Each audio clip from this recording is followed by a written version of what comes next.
Bonjour chers élèves, on verra aujourd'hui une leçon d'orthographe qui porte sur le pluriel des noms composés.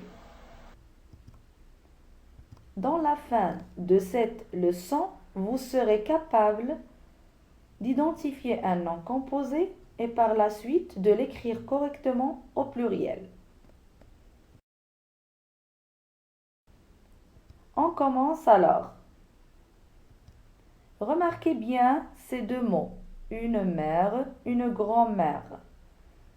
Le mot en rouge est un mot simple, tandis que le mot en jaune est un mot composé, parce qu'il est formé de deux mots.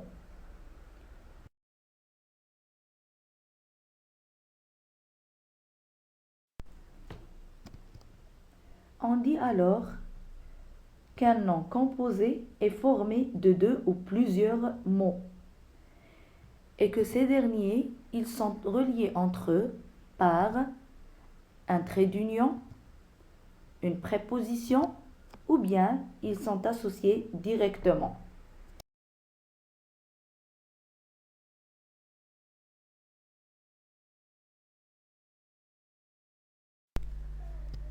Je vous donne quelques exemples dans chacun des cas précédents. Un coffre-fort, un nom composé formé de deux mots reliés par un trait d'union. Un arc-en-ciel, un nom composé formé de deux mots reliés par une préposition. Un portefeuille, un nom composé formé de deux mots qui sont associés directement.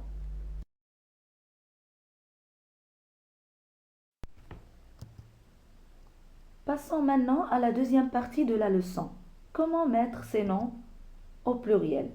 Il faut d'abord connaître la nature grammaticale de ces mots qui composent ces noms.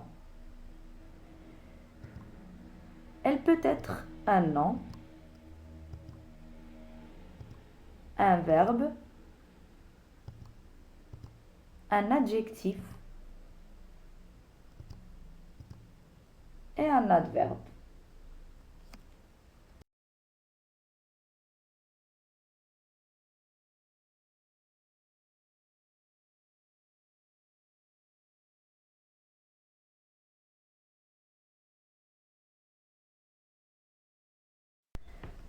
Passons maintenant à étudier ces cas. Lorsqu'on a un nom composé qui est formé de deux noms, sachant que les noms s'accordent au pluriel, alors on ajoute le S du pluriel sur les deux. Par exemple, les appareils photo.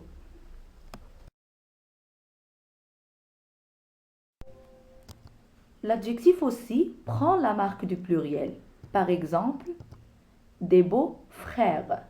Beau, c'est l'adjectif, frère, c'est le nom. Beau, il a pris la marque du pluriel, on a ajouté le X du pluriel. Et frère, c'est un nom, on a ajouté un S.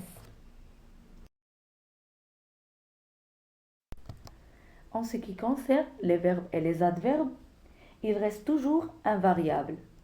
Exemple, les portes savantes. Porte, c'est un verbe. Il ne prend jamais de S. Pour les adverbes, des arrière-boutiques, arrière, c'est un adverbe. Il ne prend pas de S.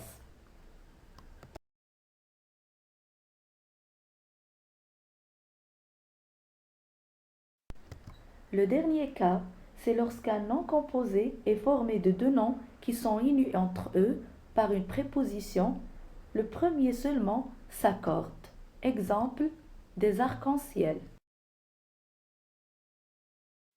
Faites attention aux cas spéciaux. Les demi, les semis et les mi ne s'accordent pas.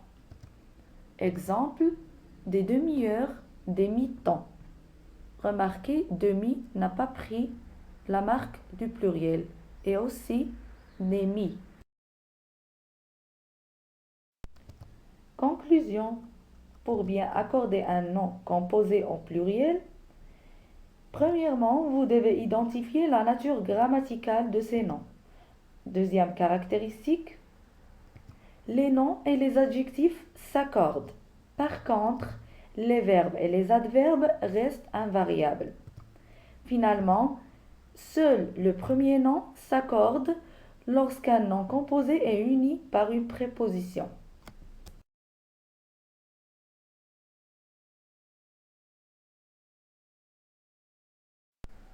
À la fin de cette leçon, je vous suggère cet exercice.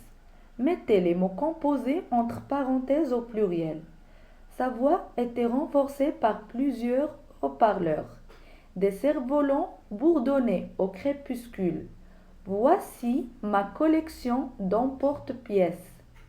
Les rouges-gorges chantent. Les gratte-ciels disparaissent à mi-hauteur. Il a vendu des antiques tourne-disques. Je vous souhaite bon courage et merci de votre attention et à la prochaine.